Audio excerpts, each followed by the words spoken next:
Hello, hello. This is Matthew Robert Payne, and this is a new chapter in my book. My book is called 71 Powerful Writing Habits You Can Learn from from self-publishing 91 books. So this chapter is going to be called Be Honest About Your Knowledge Gaps. So I've got written here, to start with, I've got written here under the chapter title on my worksheet. If you don't know much about something that you're addressing in your book, tell your readers that you're not knowledgeable about it. Be honest about your knowledge gaps. I really appreciate hearing preachers going through a passage in the Bible as their source text and going through it verse by verse, line by line, explaining what the passage means. And bear with me, this is a Christian subject, but I learned this from a very successful preacher, and I've seen preachers do it. And when they're going through scriptures line by line, there may be a scripture verse or two out of 12 verses, for instance, that the preacher doesn't know the exact meaning of what that verse means in the text that he's teaching. And now some preachers will go and read books and read other people's opinion about what that verse is, and say something that sounds good, and it's not their understanding, and they've just picked one out of three options, and they don't want to be embarrassed on not doing a good sermon and covering every scripture. But the most honest thing you can do going through scripture verse by verse is saying, now, verse 16, it says this, and I'm not really sure what that means, so we'll just skip to the next verse.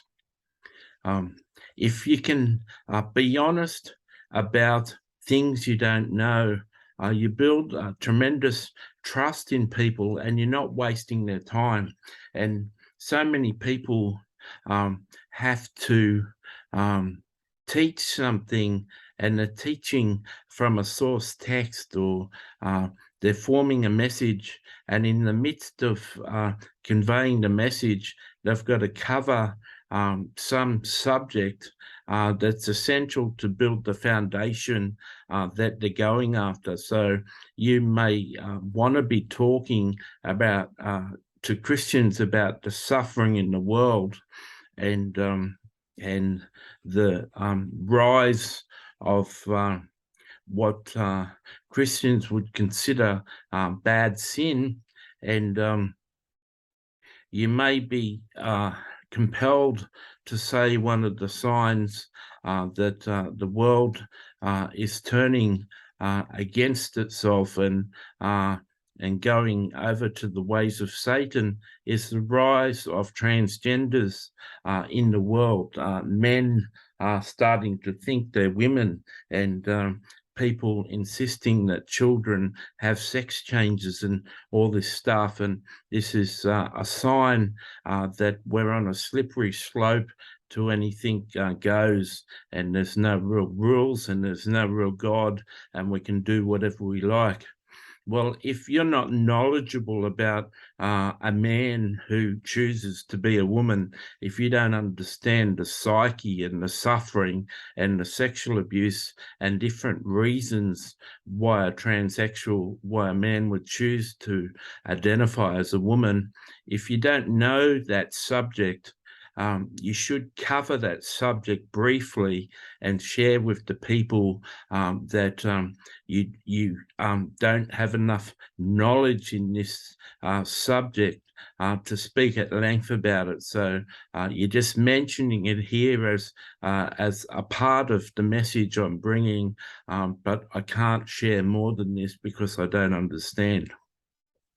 So if you're able to do that when you're writing nonfiction, and you're having to make points in your argument and talk about things that you don't really have a lot of knowledge in, be really honest and transparent with your readers and let them know that you're not going to speak about that subject at length. You're not going to cover as much detail in this chapter because I'm not really knowledgeable in this chapter like I wish I was if I had more time. And people will respect the hell out of you for that, for being so honest. So many people want people to think they're great, and I'm sure a lot of writers, like general people, like to be loved and accepted and revered, and it seems countercultural. It seems like wrong advice to tell a person to admit that they don't know something, but it develops tremendous rapport with your readers if you can admit that you haven't got it all together. So I hope that that explained that sufficiently. It's very important.